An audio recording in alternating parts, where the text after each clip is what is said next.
The emperor was still alive when the empire began to lose Anatolia. That is what makes Manzikert so difficult to understand. It was not the fall of Constantinople.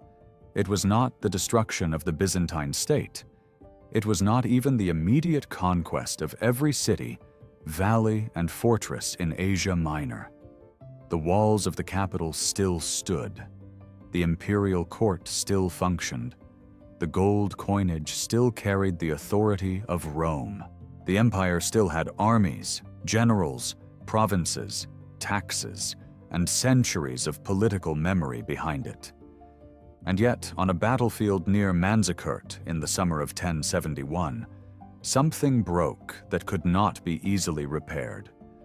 The Byzantine Emperor Romanos IV Diogenes had marched east to restore the frontier. He wanted to recover lost fortresses, push back Seljuk raids, and prove that the Roman Empire of the Eastern Mediterranean still had the strength to defend the heartland of Anatolia. Across from him stood Alp Arslan, the Seljuk Sultan, ruler of a fast-rising Turkic power that had expanded across Iran, Iraq, Armenia, and the edges of the Byzantine world. The battle that followed did not simply decide the fate of one campaign. It exposed the weakness of a frontier system. It shattered an emperor's authority. It pulled the Byzantine court into civil conflict at the worst possible moment. And in the years that followed, Turkic warriors, clans, commanders, and settlers moved deeper into Anatolia, transforming the region that had sustained Byzantine power for centuries. The Battle of Manzikert did not open Anatolia to the Turks, like a gate swinging in a single day. History was more complicated than that. But it broke the lock. Much of what we know about Manzikert comes from Byzantine, Armenian, and later Muslim sources, each with its own perspective and political burden. Michael Attaliates, a Byzantine historian who was close to the events, gives one important account. Later writers such as Matthew of Edessa and Muslim historians writing after the battle preserve other traditions. They do not always agree. The size of the armies is debated. The exact sequence of movements is uncertain. Some accusations of betrayal may reflect real political conflict, but they also come from a world where defeated men often looked for someone to blame. The broad outcome is not in doubt. The Byzantine emperor was defeated and captured. The empire's eastern defense entered a crisis, and the map of Anatolia began to change. To understand why that mattered, we have to begin with the land itself. Anatolia was not a distant possession for Byzantium. It was one of the empire's foundations. For centuries, the plateau, valleys, towns, and military districts of Asia Minor had supplied soldiers, taxes, grain, horses, and strategic depth. When Arab armies surged out of the Near East in the 7th century, Anatolia helped the empire survive. It absorbed invasion. It gave Constantinople space. It became a shield between the imperial capital and the great powers of the East. The Byzantine Empire could lose provinces in Syria, Egypt, and North Africa, and still survive as a major state because Anatolia remained. That is why Manzikert mattered. This was not merely a defeat on a remote frontier. It was a wound in the system that protected the empire's core. By the 11th century, Byzantium had recovered much of its strength. Under emperors such as Basil II, the empire had pushed back enemies, absorbed Bulgaria, expanded into Armenia, and maintained a formidable military reputation. To outside observers, Constantinople remained one of the wealthiest and most powerful cities in the world. Its walls were legendary, its court was complex and refined. Its armies still drew on Roman traditions of administration, engineering, diplomacy, and disciplined command. But beneath the surface, the empire was changing. The old frontier armies of Anatolia had weakened.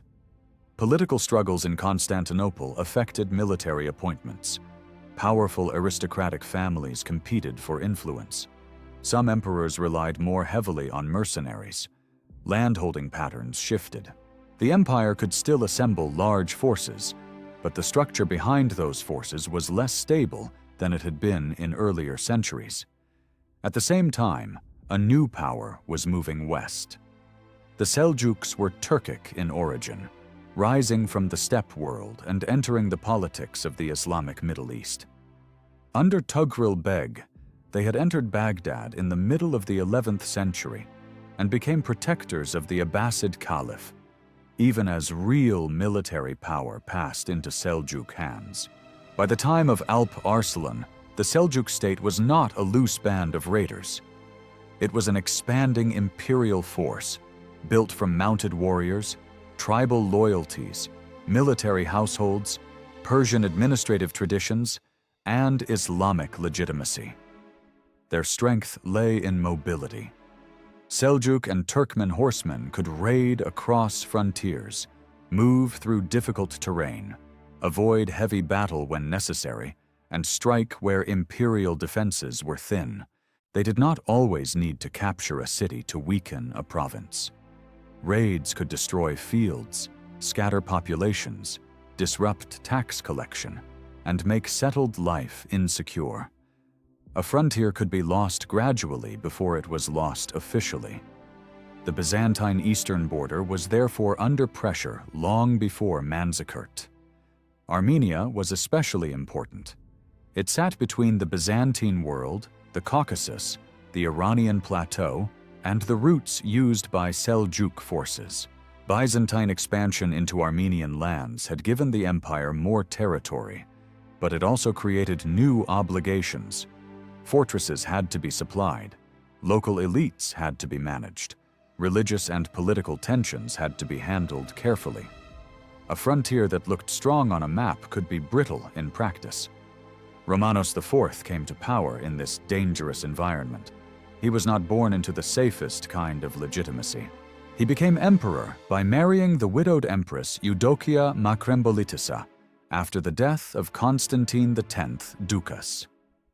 The Ducas family remained powerful, and Romanos had to rule in a court where rivals watched him closely. He was a soldier emperor in a political world that did not fully trust him. His eastern campaigns were therefore military and political at once. He needed to secure the frontier. He also needed to prove that he was the man who could save it. Before we continue, consider subscribing to Ashes of Empire. It helps the channel grow and helps us keep improving the quality of these forgotten war documentaries. Romanos understood that the eastern frontier could not be defended by waiting. Seljuk and Turkmen raids were damaging Byzantine authority. Fortresses had been lost. Local confidence was weakening.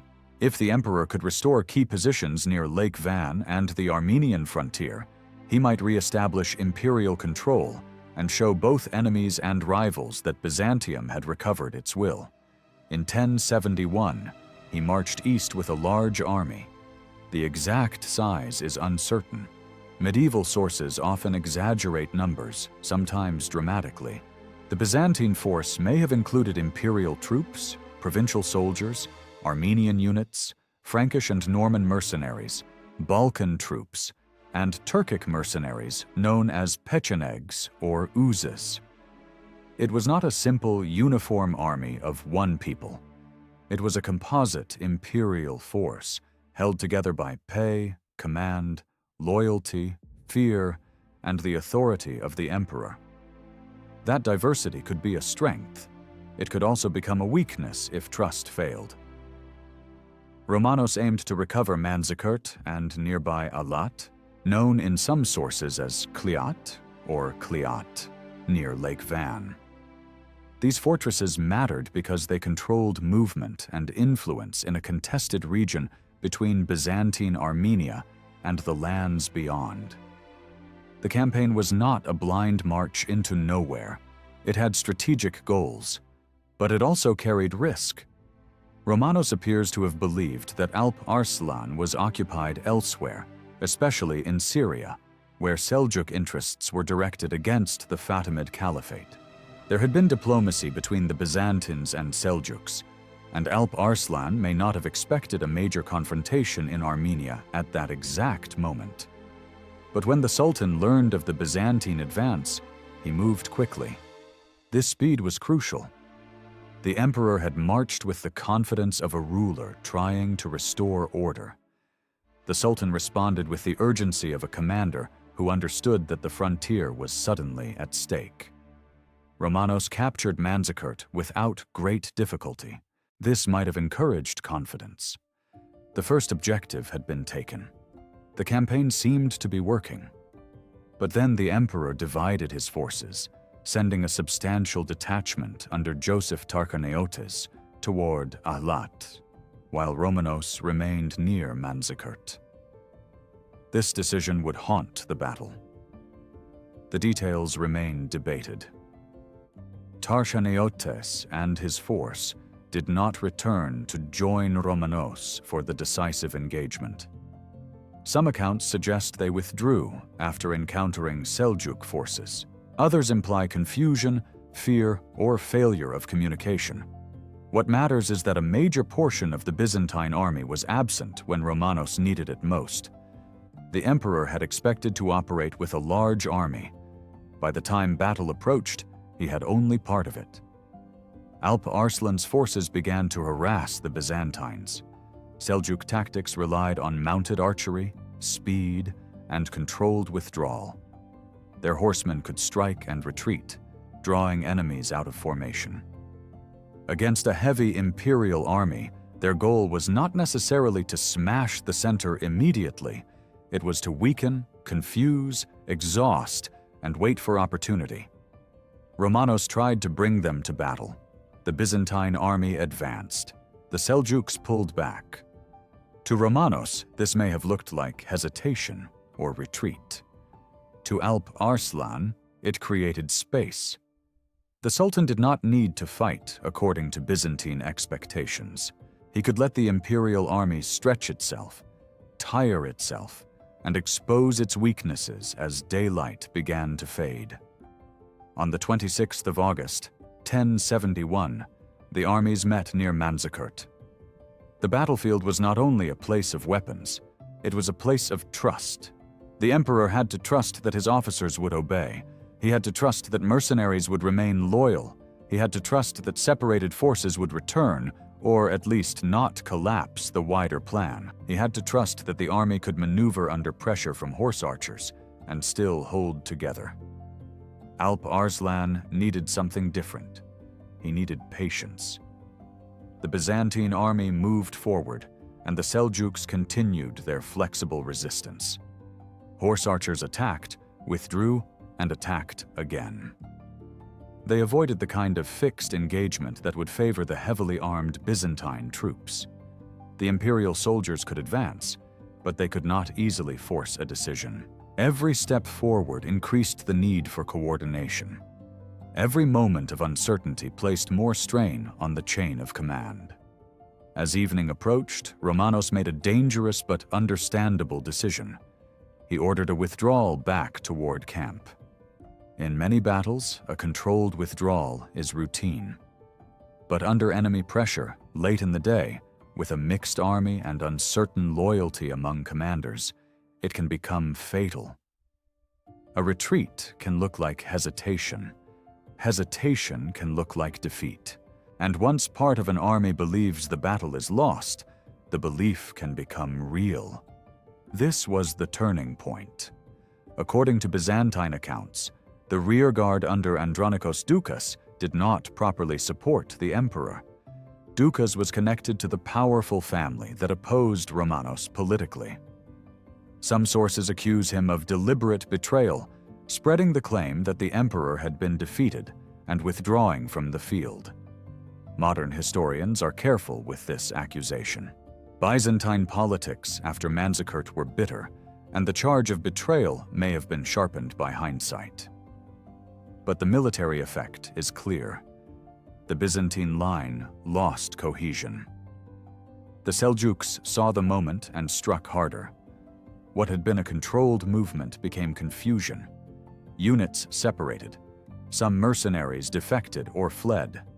Soldiers who had advanced under imperial command now found themselves attacked during withdrawal.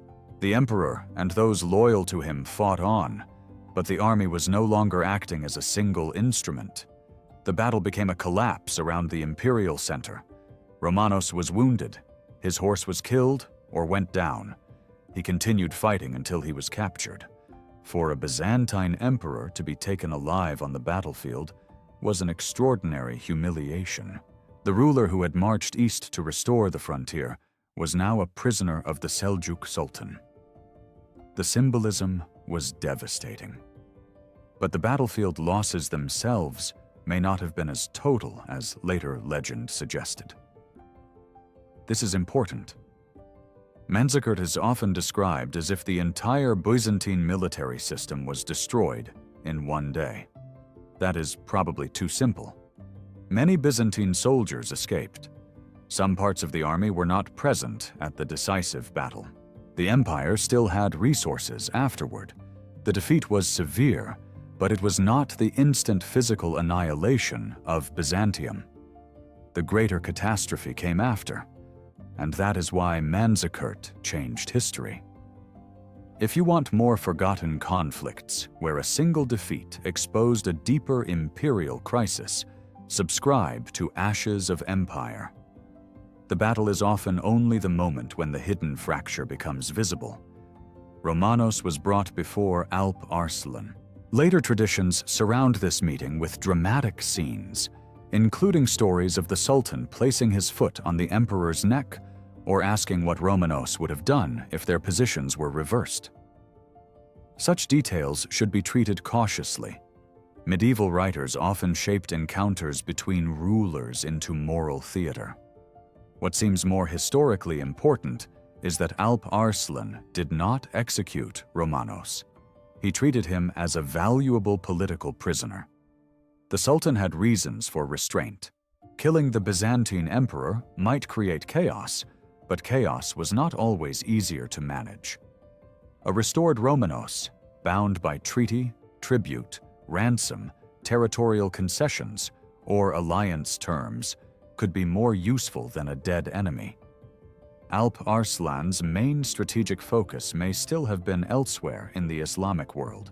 He did not necessarily intend, at that moment, to occupy all of Anatolia. So Romanos was released. This fact is one of the great ironies of Manzikert. The Seljuk Sultan let the Byzantine emperor go. His own empire destroyed him.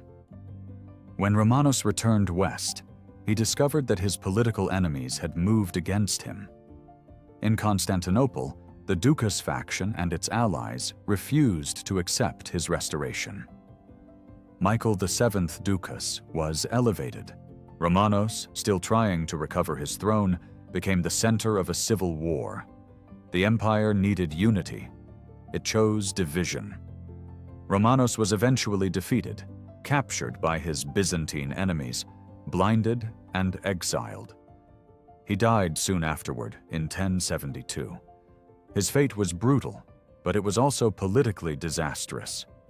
The man who had negotiated with Alp Arslan could no longer enforce any settlement. Whatever treaty had been made became unstable. The eastern frontier, already shaken by defeat, now had to endure internal war. This is where Manzikert truly opened Anatolia. Not because Alp Arslan conquered the whole region immediately after the battle, not because every Byzantine fortress fell in one campaign, but because the empire lost the ability to respond coherently. Civil conflict drained attention and resources. Rival generals fought for power. Provincial defense weakened. Local populations faced uncertainty. Mercenaries and warlords became harder to control. Turkmen groups and Seljuk-linked commanders moved deeper into Anatolia, sometimes raiding, sometimes settling, sometimes serving in the struggles of Byzantine factions. The frontier was no longer a firm line. It became a zone of movement, negotiation, violence, and collapse. By the end of the 11th century, much of central Anatolia had slipped from effective Byzantine control.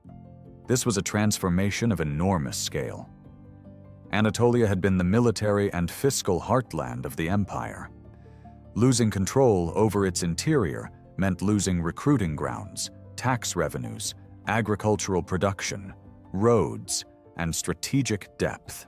Constantinople was still magnificent, but the land behind it was changing hands. The empire could survive without many provinces. It could not easily survive the loss of the Anatolian core that had sustained it through earlier centuries of crisis.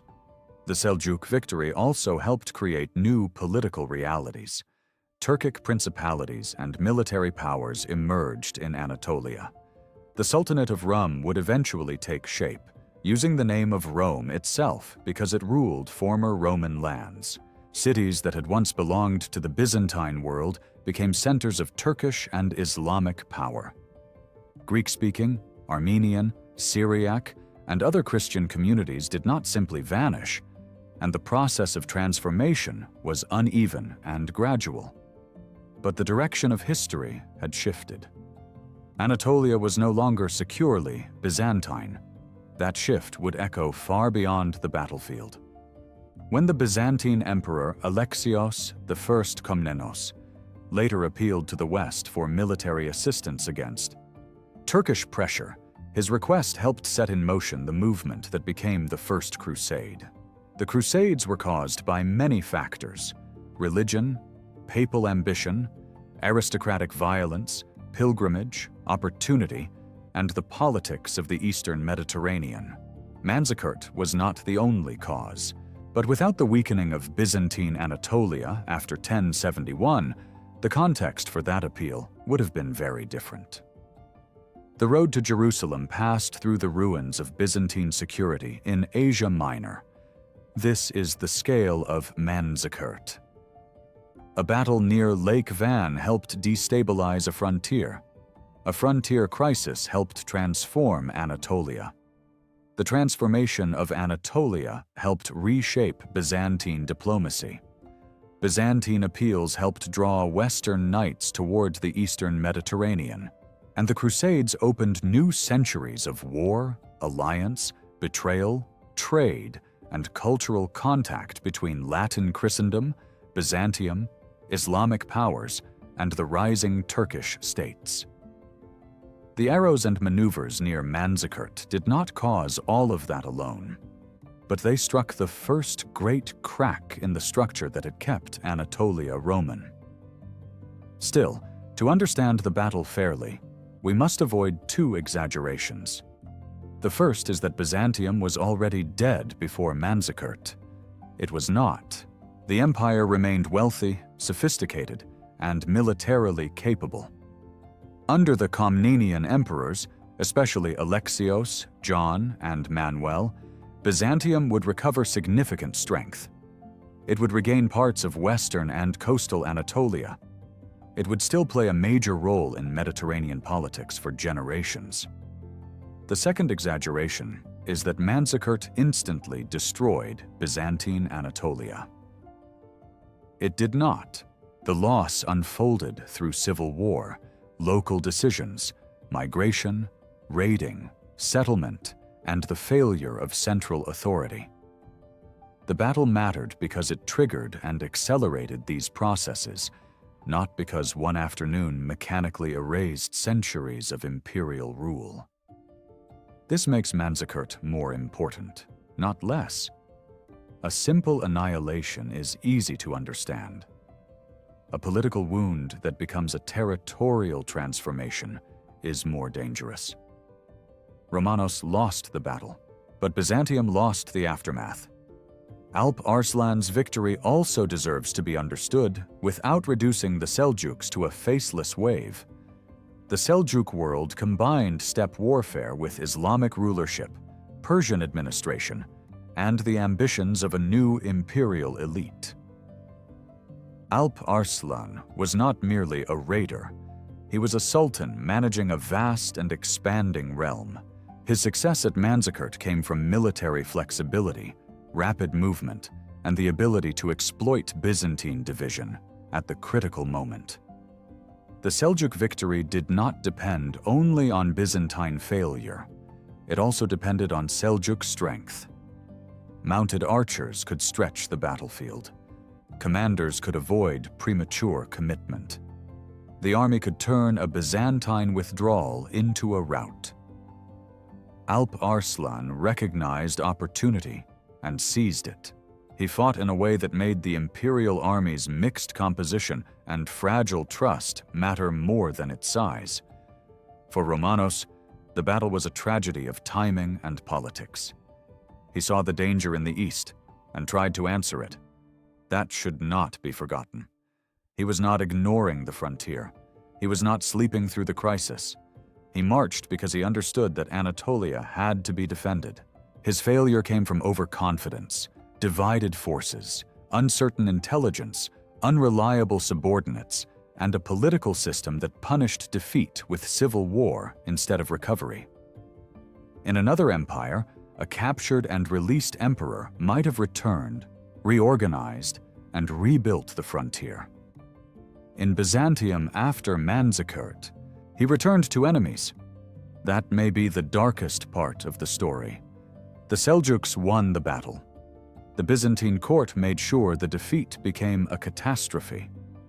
Ashes of empire follows the wars and defeats that turned borders into ruins and ambitions into warnings. Subscribe to keep exploring the forgotten battlefields where empires discovered the cost of weakness. After Manzikert, the Byzantine world did not end.